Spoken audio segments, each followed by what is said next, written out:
not only were you coaching across genders, but you were also at the time the youngest assistant coach in the NBA.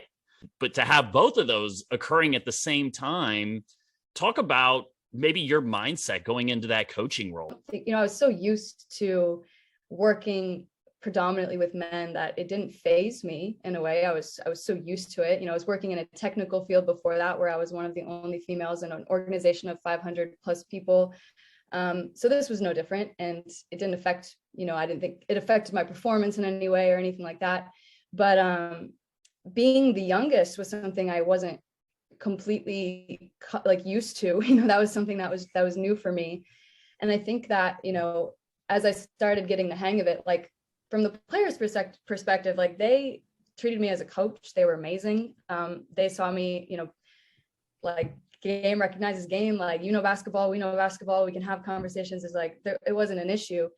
But I did see like a little bit of pushback around my age, because I think there's this perception that like in order to have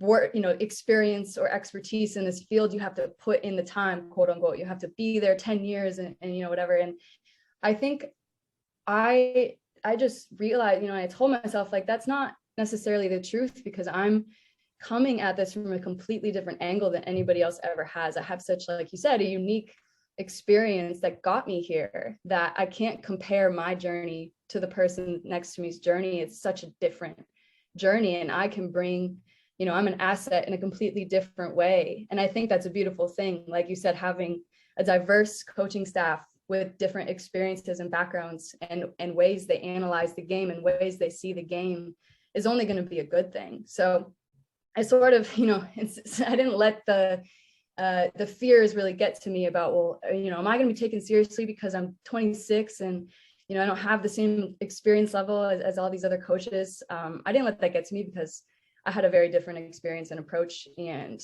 I was confident in who I was and the work I'd put in.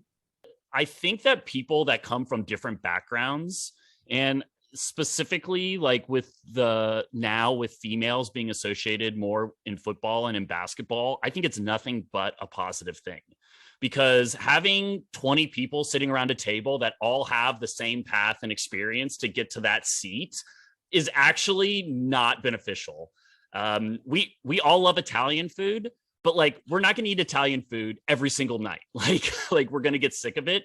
And it's beneficial to have people that have different paths and different points of view, and maybe even different philosophies on what it takes to win, sit in those seats.